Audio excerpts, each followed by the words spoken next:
C'est-à-dire que nous récupérons les enfants qui n'avaient aucune chance d'aller à l'école. En ce qui concerne le taux d'achèvement, combien d'enfants vont à l'école, entrent en première année primaire et combien terminent les cycles primaires? Sur les 100 qui entrent, en 2001, ils étaient autour de 40%. Donc sur 100, 40 terminaient les cycles primaires. Aujourd'hui, ils sont à 70 qui terminent les cycles primaires. Et tout ça s'est fait en mettant l'accent aussi sur l'indice de parité, parce que nous sommes là pour permettre et aux filles et aux garçons d'aller à l'école. En ce qui concerne l'indice de parité, nous avions donc autour de 2001, pour 100 garçons, il n'y avait que 60 filles qui allaient à l'école. Aujourd'hui, nous sommes pour 100 garçons, nous approchons les 90 filles qui vont à l'école. Et d'ici là, en ce qui concerne Kinshasa et Lubumbashi, à Kinshasa d'ailleurs, vous avez un nombre beaucoup plus important de filles qui vont à l'école plus que les garçons. C'est vrai qu'on épilogue beaucoup là-dessus. Il y en a qui disent que nous ne mettons pas correctement en œuvre la gratuité, cette mesure. monsieur le ministre, je ne vous coupe pas. La gratuité, ceux qui sont chez eux, ils vont bondir dans leur siège. C'est effectif où et pour combien? Les parents continuent à payer quand même? J'étais justement en train de dire ça, c'est-à-dire que la gratuité nous a permis, nous voyons les résultats.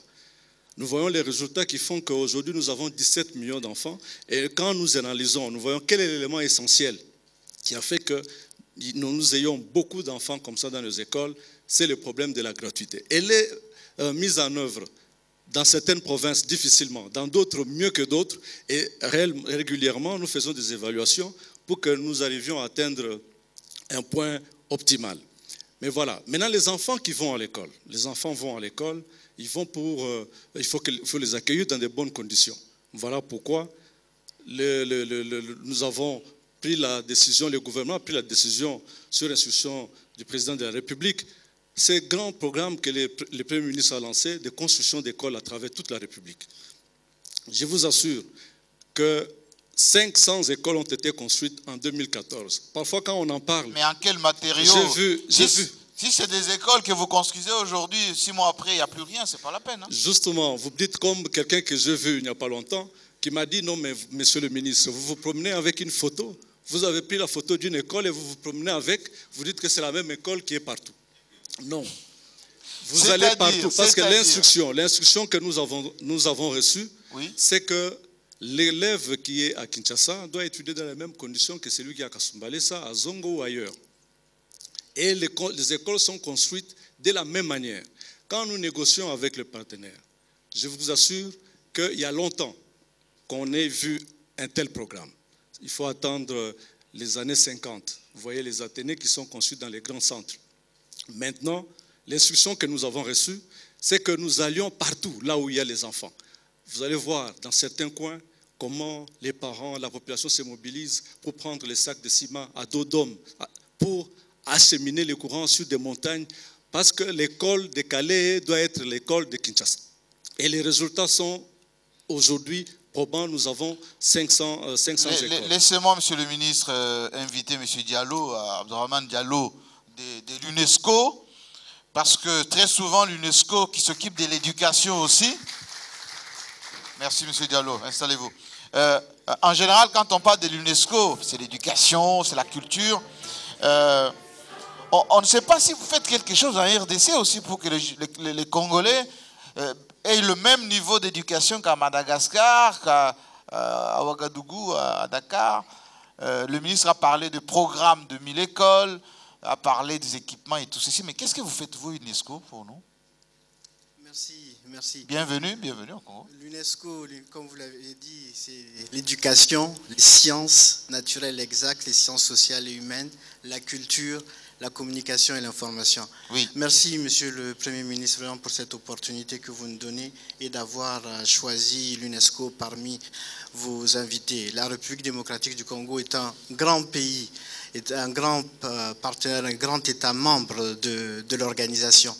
Qu'est-ce que nous faisons, monsieur le journaliste ici, en termes d'éducation? Je tiens tout d'abord à dire que notre contribution est coordonnée et organisée au niveau du pays.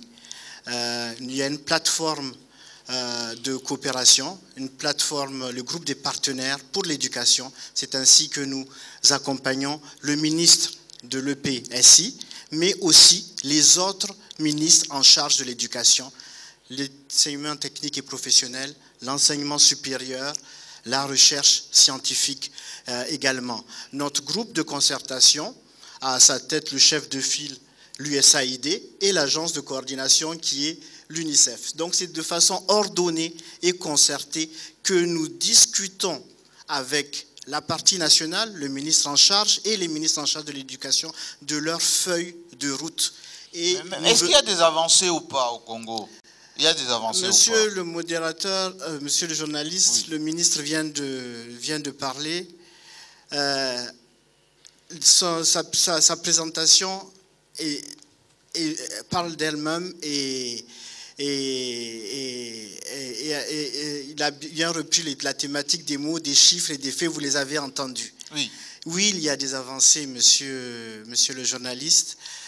Ces avancées, nous tenons d'ailleurs à saluer à cet égard le Premier ministre qui est parti lui-même à la tribune de la réunion de Muscat en mai dernier pour témoigner de ces progrès. C'était la réunion du Forum mondial pour l'EPT en mai dernier. Et c'est à cette occasion que beaucoup de pays ont découvert et ont entendu cette problématique-là. Suite à ça, le Premier ministre est parti à la réunion de Bruxelles pour faire le plaidoyer pour les autres pays d'ailleurs pour le financement de l'éducation.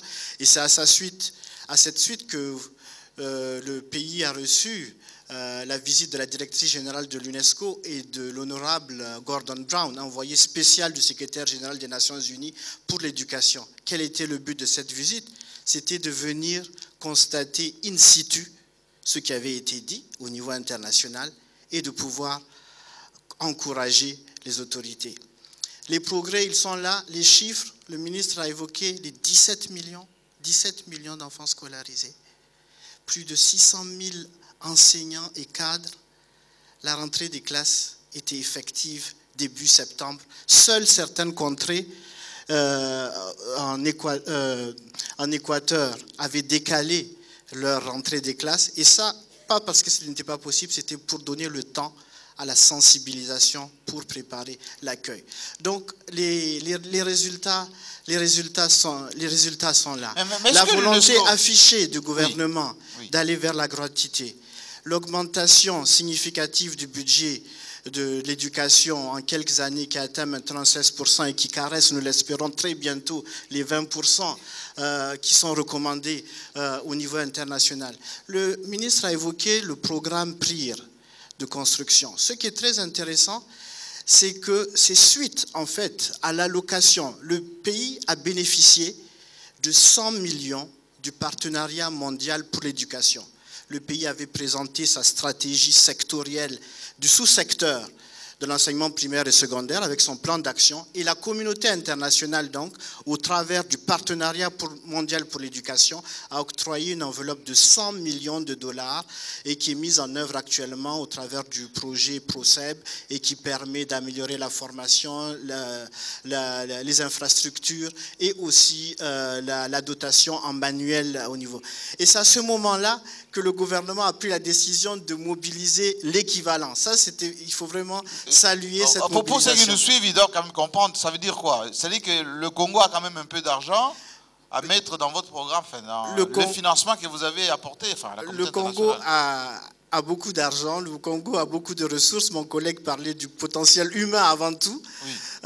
Mais les ressources aussi sont là. C'est ainsi qu'ils ont sécurisé 100 millions pour la construction des 1000 écoles par an. Et nous saluons la décision que cette inscription sera renouvelée tous les ans. Nous saluons aussi l'option qui est actuellement en cours d'aller vers une vision holistique et intégrée de l'éducation. Le pays est en train de finaliser sa stratégie sectorielle de l'éducation qui va bien prendre en compte aussi les 3 autres sous-secteurs, l'enseignement supérieur, l'enseignement technique et professionnel et l'éducation non formelle. Certes, l'enseignement primaire reste la priorité, l'accès. Nous avons enregistré beaucoup de progrès, mais il ne faut pas oublier ces 3 autres sous-secteurs sans lesquels l'enseignement primaire ne pourra pas Merci beaucoup. fonctionner. Je sens que peut-être, monsieur le ministre, vous êtes des connivences avec l'UNESCO. Venez avec moi, s'il vous plaît, parce que j'aimerais bien savoir, monsieur le ministre, lorsque l'UNESCO dit un peu tout ça, vous lui payez combien? Non, je voulais juste vous dire, Jean-Marie, que nous travaillons les résultats que nous avons eus, qu'il s'agisse même de la qualité. Maintenant, nous sommes en train de distribuer autour de 20 millions de manuels. À travers toutes nos écoles. 20 millions de manuels que nous distribuons à travers toutes nos écoles. L'importance que nous mettons dans le domaine de l'éducation. En ce qui concerne le budget, les 16%, comme il a dit, pour 2014, c'est vrai qu'en 2015, on va caresser un peu presque les 18%. Tout ça, nous le faisons parce qu'il y a d'abord la vision du président de la République, c'est clair. Et vous avez le gouvernement qui appuie cette vision en mettant en œuvre le moyen nécessaire. Et ça s'est fait. Et il y a un dialogue interne qui se fait avec les partenaires. La plupart des partenaires, c'est les syndicalistes. Les représentants viennent de vous dire que les rentrées scolaires se passent de tout commentaire, ça se fait normalement. Vous payez combien aux syndicalistes? Non, mais parce que les grèves. Nous avons instauré un dialogue social. Les enseignants, régulièrement, au mois d'août, ils viennent avec leur cahier des charges et nous négocions avec les ministères de la fonction publique, des finances et du budget. Et ça se passe de tout commentaire. Et nous tous, nous disons, voilà, à telle date, il y a la rentrée scolaire. Tout se fait normalement. Et voilà donc comment nous essayons de mobiliser le plus de ressources. Avec nos partenaires, il y a aussi un dialogue. Toutes les réformes que nous enclenchons dans le système, nous les faisons d'abord avec tous les partenaires locaux, mais aussi avec les partenaires extérieurs. C'est ainsi que nous parlons le même langage. Mais monsieur le ministre, la bancarisation, on en a parlé tout à l'heure avec le ministre de la fonction publique qui a dit qu'il y a encore des zones où les enseignants ou les fonctionnaires tout court ne bénéficient pas de la vraie bancarisation. Est-ce que vous allez dire là maintenant à ceux qui nous suivent, notamment les enseignants de primaire, de secondaire, que vous allez concrétiser effectivement la bancarisation pour que chacun touche son salaire, quand même? Oui, on continue. La bancarisation, c'est quelque chose de très important qui a été fait. Je voulais, Jean-Marie, vous dire ceci. En 2004, les budgets, les ressources qui étaient allouées au paiement de salaire des enseignants, 2004, 1 milliard de francs congolais. Aujourd'hui, nous sommes autour de 40 milliards. Ce qui fait qu'on a augmenté le nombre d'enseignants. La préoccupation du gouvernement, c'est que cette paye soit régulière. Elle est devenue très régulière. Et comme l'a dit le ministre de la fonction publique, nous faisons tout pour que ces salaires arrivent à temps et dans la totalité. Et c'est ce qui est en train de se faire dans le dialogue permanent avec un comité qui a été instauré avec mais la mécanisation, elle continue pas. La mécanisation des enseignants. Elle continue. Cette année, le gouvernement, avec les concours de parlementaires, a prévu de mécaniser, c'est-à-dire de payer autour de 36 000 enseignants supplémentaires. Et nous pensons que si nous continuons comme ça, si les autorités et le gouvernement et toutes les institutions se mettent d'accord, le Parlement se met d'accord, le budget 2016, on fait les mêmes efforts comme on l'a fait en 2015, on n'aura plus de problème de mécanisation des enseignants, surtout au primaire, parce que c'est là que nous voulons réaliser la gratuité de l'enseignement. Merci beaucoup. Je vous remercie beaucoup, monsieur de l'UNESCO. Monsieur le ministre, je vous libère. Allez, vous occuper de vos enseignants. Oui. Juste pour terminer, vraiment, donc, l'UNESCO. Saluer les efforts. Vous ne m'aviez pas laissé le temps de parler des défis que nous partageons ensemble avec le ministre, il l'a dit tout à l'heure. Oui. C'est vraiment cette question du financement de l'éducation, il l'a rappelé avec cette nécessité de vraiment accompagner pour que la gratuité soit effective en réduisant donc les contributions notamment des ménages pour l'éducation.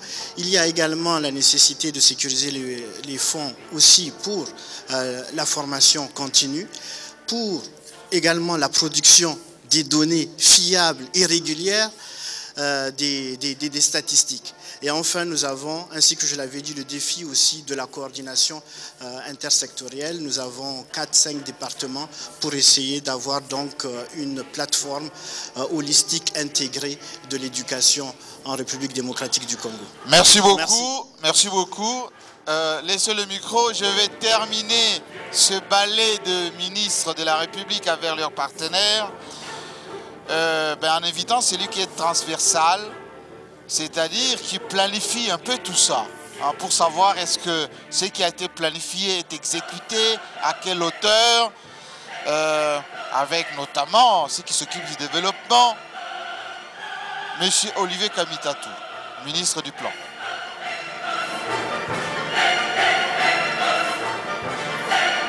Alors, Olivier Kamitatou est un peu comme Maker Mongo, le ministre qui a quasiment traversé tous les gouvernements, dès le début jusqu'à maintenant, avec une petite pause de quelques mois. Et le plan, il connaît. Alors, une question, monsieur le ministre. Tout à l'heure, le représentant du PNUD et éventuellement Madame de INFPI, c'est bien ça, hein? C'est en français ou en anglais? Ah, bon, elle va le dire elle-même. Ils viendront nous dire si c'est vrai ou pas que la planification de tout ce qu'on a écouté tout à l'heure, c'est vous, finalement, sous la supervision du Premier ministre et du Président de la République. Est-ce qu'on est dans le bon ou on n'est pas dans le bon? Bien. Merci Jean-Marie. Et je tiens d'abord à remercier Monsieur le Premier ministre qui nous donne l'occasion de développer sur la planification. Et je salue les élus du peuple qui sont à nos côtés, ainsi que les hautes personnalités. Regardons l'histoire récente de notre pays. En 2001, nous n'avions au scepticisme de la pensée que l'optimisme de notre volonté pour dire que nous allions progresser. En 2015, nous parlons des chiffres et nous nous interrogeons pour savoir si nous serons émergents en 2020, en 2025 ou en 2030. Ça veut dire que nous avons formidablement évolué. Et la planification, effectivement, on ne peut pas évoluer sans avoir non seulement une vision claire, partagée, qui doit être traduite en action, et la vision, c'est celle du président de la République, mais nous devons avoir également une planification à moyen terme et à long terme qui permettent effectivement de mieux cadrer les efforts. Et vous le savez, je n'ai pas besoin de répéter tout ce qui a été dit ici par mes collègues. Sur tous les chantiers, nous obtenons des résultats. Bien entendu, ces résultats doivent être traduits. Il nous faut donc des statistiques fiables.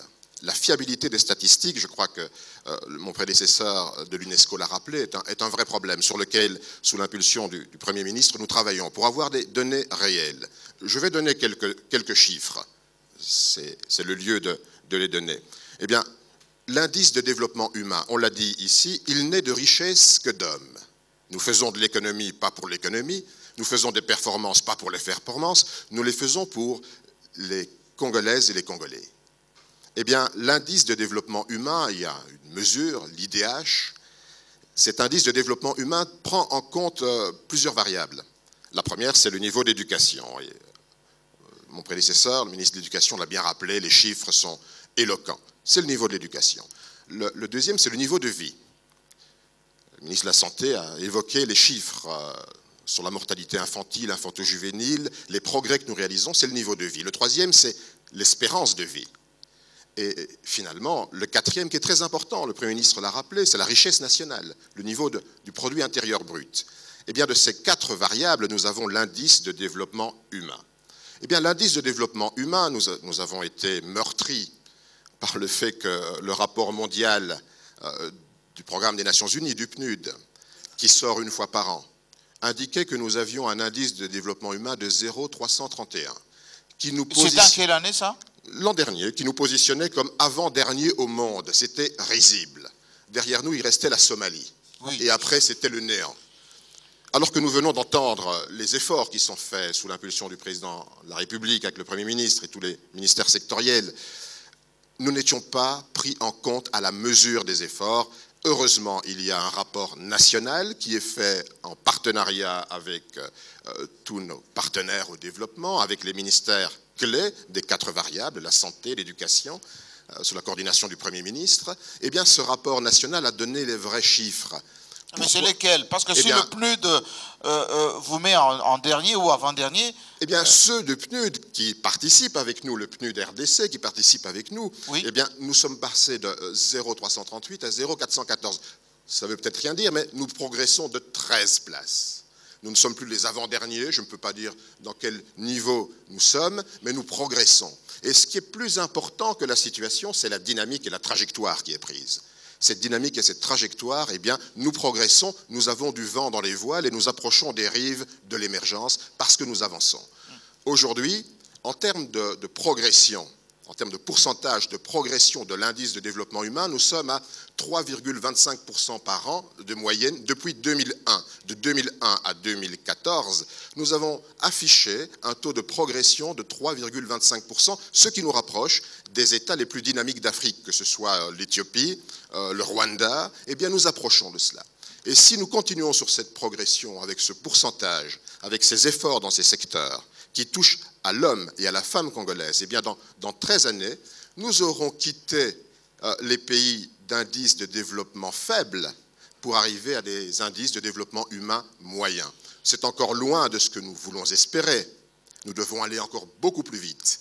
Mais ça veut dire que nous sommes sur la très bonne trajectoire, que tous les ministères sectoriels sont mobilisés et je dois saluer, en saluant les élus du peuple, le budget national doit être en concordance avec les efforts du Premier ministre et du gouvernement pour donner les moyens à ce que l'indice de développement humain, il n'appartient pas seulement de sanctionner un gouvernement, mais c'est de dire également que sans un budget annuel qui porte les mêmes priorités et qui donne par exemple aujourd'hui 15% du budget, 16% du budget va à l'éducation.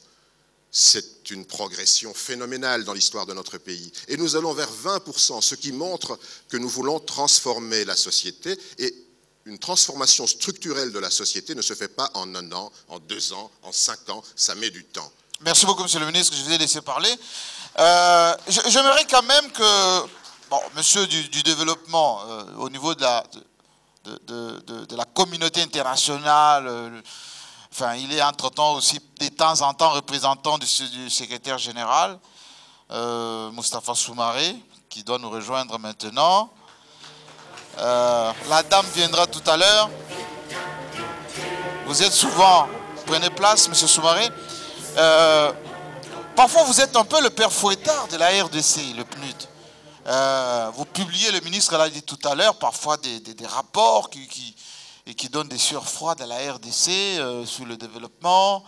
Bon, le ministre dit, vous travaillez ensemble ici, localement, comme vos collègues. Qu'est-ce qui a changé dans ce pays? Qu'est-ce qui peut donner à espérer pour les Congolais positivement? Vous savez, très souvent, quand on parle de l'indice sur le développement humain, dans la plupart des pays, les gens voient à quelle rangée, premier, deuxième ou troisième. En fait, ce qui est important dans l'indice, et c'est pourquoi c'est en fait un outil de gestion, un outil de planification. C'est pourquoi il faut voir en fait la valeur absolue de l'index. Quand on prend le cas de la RDC, j'ai pris des statistiques, comme on parle des chiffres là. Oui, oui.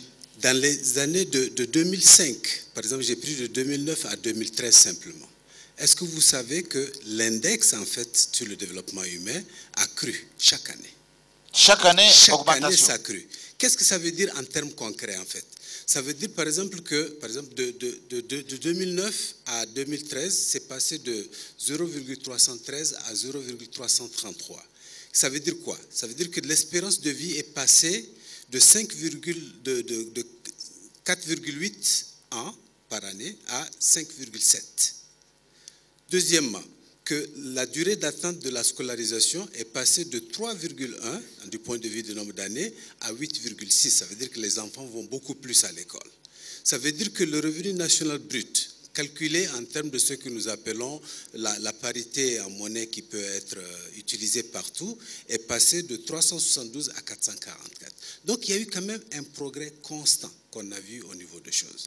Mais malheureusement, c'est vrai, il y a souvent des vues politiques quand on voit le rang, etc. Oui, alors ce classement étayé quand même, surtout par rapport, je sais qu'il y a le monde académique ici, j'ai vu le recteur de l'université de Kinshasa et puis d'autres intellectuels congolais. Quand vous nous placez avant-dernier, tout ça, on ne vaut pas quelque chose? C'est quoi? Non, non, non. Non, on reconnaît dans le rapport, on reconnaît dans le rapport justement les progrès qui ont été accomplis. C'est ce que je viens de vous dire. Oui. Nous avons fait avec le gouvernement ici même, tout récemment, nous faisons chaque année un rapport sur l'évaluation de la mise en œuvre des objectifs du millénaire pour le développement. Par exemple, dans ce contexte-là, on a vu clairement, et comme on parle aussi de chiffres, que par exemple la pauvreté, je crois que le ministre même, le Premier ministre l'a dit, c'est passé de 63,5% en chose à 71,13%. Non, c'est passé de 71, autrement dit, la pauvreté... de 71,3% en 2005 à 63,4%. Elle a baissé en fait. Oui. Okay, mais maintenant, il faut voir aussi à l'interne de ça. C'est pourquoi j'ai dit le développement humain, l'index, c'est vraiment un outil de gestion. Parce que autant, par exemple, au niveau national, ça a baissé, quand on rentre dans les chiffres au niveau provincial, on voit une certaine disparité. Par exemple, il y a certaines provinces dans lesquelles, par exemple, ça a augmenté. Alors, monsieur le ministre, vous êtes le planificateur, vous avez parfois des vues un peu à court, moyen, long terme. Lorsque le monsieur du PNUD nous dit, monsieur Soumaré, c'est son nom, que le rapport, ce n'est pas pour nous faire du mal, c'est pour nous dire où est-ce qu'on en est exactement. Est-ce que nous sommes avancés ou nous sommes en recul? Et qu'est-ce qu'ils ont comme aide, le PNUD, pour nous? Bien, nous sommes en progression constante, c'est ce que M. Soumaré vient de dire. Ça veut dire que non seulement nous progressons, mais nous voulons que nos données statistiques intègrent les bases de données internationales. Et le Premier ministre veille à cela au quotidien. Nous ne devons plus être surpris parce que les données statistiques n'ont pas été transmises, que les bases de données sont erronées et que finalement, l'image que nous donnons au monde n'est pas la réalité. Moi, Ibrahim, ça nous passe toujours au-dessus. Hein. Et donc, dans les prochaines semaines, nous allons valider les statistiques les plus récentes et le rapport 2015 sera nettement meilleur. Est-ce à dire que les chiffres dans l'absolu suffisent-ils? Certainement pas. Mais ces chiffres créent un intérêt, un enthousiasme. Vous avez cité la MONUSCO en disant « Quand allez-vous partir ?» Oui. Nous pourrions dire comme ministre du Plan, mais vous, les partenaires au développement, avons-nous encore besoin longtemps de vous? Parce que l'aide publique au développement, eh bien, elle a vocation à tarir. On ne demandera pas toujours l'aide du contribuable où qu'il soit. Nous devons pallier avec nos propres ressources, attirer l'investissement, mettre en œuvre la vision du président de la République par des capitaux qui soient des capitaux privés, promouvoir l'initiative privée, rendre les marchés compétitifs et transformer structurellement notre pays. Qu'est-ce à dire? Aujourd'hui, notre économie repose en grande partie sur le secteur des mines. Ça veut dire qu'il y a des millions, et la grande majorité des Congolaises et des Congolais ne participent pas à la croissance. Nous voulons qu'ils participent directement à la croissance par leur productivité. Et la majorité des Congolaises et des Congolais sont en milieu rural. Ça veut dire qu'ils sont dans l'agriculture. Nous voulons investir massivement dans l'agriculture, les parcs agro-industriels, mais investir massivement également dans l'éducation qui permet de transformer la société pour qu'il y ait dans le secteur rural des revenus qui soient non agricoles, mais qu'il y ait également une meilleure productivité de l'agriculture. Voilà un des aspects importants. Nous voulons maintenant transformer notre économie pour aller de l'énergie vers la réindustrialisation et pour finir faire de cette société, c'est la vision du président de la République, un pôle de savoir, de connaissances, parce que l'émergence, eh bien, elle participe de l'innovation et on l'a dit ici, il faut être un moteur du développement. Merci beaucoup. Avant de vous libérer, M. Soumaré, j'aimerais quand même savoir, c'est pour ça que je vous mets de vous, le PNUD, venez avec moi s'il vous plaît, le PNUD en général encourage souvent les autres partenaires à nous donner des moyens. En général, c'est vous qui êtes souvent, qui essayez de faire du lobbying derrière, etc. Vous êtes souvent superviseur des choses. Est-ce qu'aujourd'hui, vous êtes plutôt dans l'optimisme de nous mobiliser les moyens, même si nous en avons quand même dans nos caisses, ou bien vous êtes dans l'attentisme, le PNUD? Je suis très optimiste en fait, parce que je vois, et c'est pourquoi c'est important, l'idée d'avoir cet index sur le développement humain. Oui. Parce que ça interpelle aussi le gouvernement, non seulement à continuer les réformes qui ont été entreprises pour les amener là où ils sont aujourd'hui. Les réformes Gouvernance. Gouvernance structurelle, tout ce qu'il faut comme réforme, même du point de vue, surtout de la gouvernance. Oui. Okay? Le ministre même de la fonction publique l'a dit quand on parle des aspects de la corruption et tout. Oui. Voilà des aspects sur lesquels certainement le gouvernement va travailler pour pouvoir améliorer justement son record. Concernant vraiment la mobilisation des ressources, moi, je dis que c'est un des pays, c'est à peu près, je ne sais pas combien de pays dans lesquels j'ai été coordonnateur résident. C'est pourquoi vous êtes coordonnateur résident, vous êtes en même temps représentant du PNUD. Vraiment, le potentiel de mobilisation de ressources que j'ai vu dans ce pays. Et surtout, la volonté des partenaires de soutenir le pays, je n'ai jamais vu. Vous savez que seulement côté simplement des Nations Unies, ensemble, nous dépensons dans le pays, en soutenant à peu près 1,4 milliard de dollars. Ça, c'est sans compter les aspects de la MONUSCO. Oui. Donc, je suis très, très, très vraiment optimiste. Alors, parce que de temps en temps, vous représentez aussi le secrétaire général au niveau de la MONUSCO des Nations Unies. Optimiste ou pas par rapport à la paix de ce pays? M. Kobler l'a dit tout à l'heure, vous voulez toujours rester chez nous. Bon, on aimerait bien, mais avec moins de troupes quand même. Mais est-ce que vous êtes optimiste ou pas? Non, je ne pense pas ce que M. Kobler a dit. Oui. Il a dit que nous sommes là pour travailler avec le gouvernement pour créer les conditions de la sortie de la MONUSCO. Oui. C'est ça qu'il a dit. Et donc, je suis optimiste. Vraiment, je crois qu'il l'a dit lui-même et le Premier ministre est revenu là-dessus.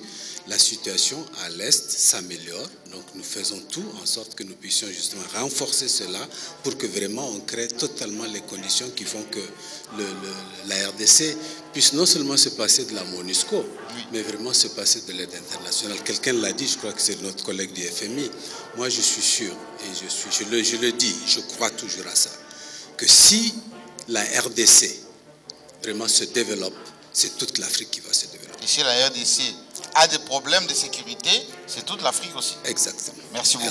Merci. Vous pouvez mettre votre clé, M. Soumaré, merci. Madame Keïta, on garde toujours le meilleur pour la fin, madame. Venez, c'est le mois de la femme. Voilà, les dames doivent se retrouver, hein, ça c'est clair. Installez-vous.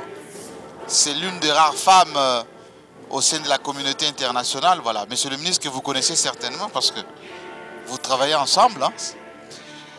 L'une des rares femmes dans cette émission qui puisse aussi dire du bien de la RDC. On dit beaucoup de bien aujourd'hui, hein, monsieur le ministre de la RDC. On dit la vérité. C'est la vérité? Oui, Madame Keïta, votre structure, c'est un peu compliqué à prononcer. C'est quoi? Merci. Permettez-moi d'abord de remercier son Excellence, Monsieur le Premier ministre, pour nous donner l'opportunité de parler. Le Fonds des Nations Unies pour la population est probablement le plus petit des grands partenaires présents, donc nous sommes très honorés d'être ici, mais on a le plus grand des mandats, la population. Voilà, vous vous occupez de la population et vous êtes avec le planificateur de la population. Est-ce que on connaît combien nous sommes, nous les Congolais, d'abord? Ensuite, qu'est-ce que vous faites, vous, les Nations Unies, pour nous aider à nous compter et à trouver les moyens de nous stabiliser? Aujourd'hui, les Congolais, plus ma famille et moi, et mes collègues partenaires qui sont présents sur le territoire, nous sommes estimés à 117 millions de personnes. Ah. Ce que le Congo, les progrès, où vous êtes, c'est la volonté de vouloir mener l'enquête mère. L'enquête mère, c'est le recensement général de la population et de l'habitation. Le Congo a besoin de ces données-là pour pouvoir continuer à développer toutes les politiques économiques et sociales dont on a parlé. Sans ça, on ne fait que de l'à peu près. Et vouloir le faire, l'avoir commencé, je dis bravo au gouvernement, puisque la cartographie est déjà en œuvre. Le deuxième point positif de ce qui se passe dans ce pays, c'est l'organisation des jeunes. Le tour du pays que j'ai fait, toutes les provinces ont des réseaux de jeunes bien organisés et qui ne demandent qu'à partager, participer à la prise de décision et mettre leur talent au service du pays. Ça, bravo aussi. Le troisième progrès, c'est la lutte contre les violences. La lutte contre les violences. Il y a des perceptions. Oui, capitale mondiale du viol. Non, justement. Moi, je suis une femme. Ça a changé? Je suis une femme. Et l'idée même de traiter une capitale de capitale mondiale du viol me choque au plus haut point. Et je voudrais que tous qui le disent, en ce mois de la femme, cesse de le dire parce qu'un manque de respect inacceptable pour toutes les femmes de ce pays. Ce n'est pas acceptable. 77 millions de population, il y a à peu près 44 millions de femmes, de jeunes femmes, etc. D'accord? J'ai une nouvelle pour vous. La violence sexuelle basée sur les faits de guerre ne dépasse pas 1% dans ce pays. Ah bon? Oui. Par contre, oui. La violence sociale du fait des mariages précoces est énorme et extrêmement élevée. Est-ce que vous y travaillez, monsieur le ministre va répondre aussi, est-ce que vous y travaillez à réduire cette violence-là, des mariages précoces et tout ça? Bon, la dame des Nations Unies, elle est offusquée, là. Bien entendu. Oui. Bien entendu, ça participe effectivement à notre volonté de recentrer notre action sur l'homme et la femme congolaise. Oui. Non seulement au niveau de l'éducation, une bonne partie, c'est l'éducation qui permet de transformer la société.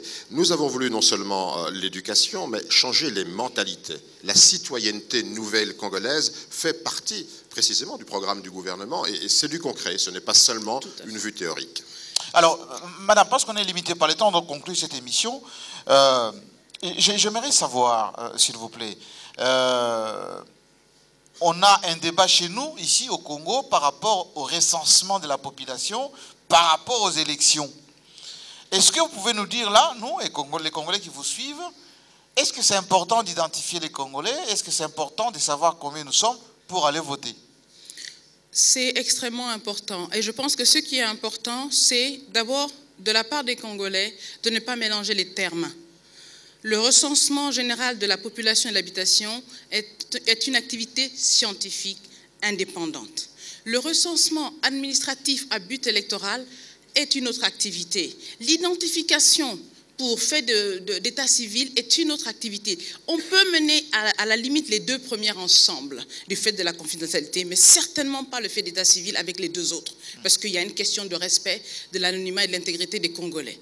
Et je pense que ce pays a eu une approche intéressante qui a été de vouloir faire de la mutualisation des efforts du ministère du Plan et du ministère de l'Intérieur et de la Sécurité pour essayer de combiner les deux autres recensements.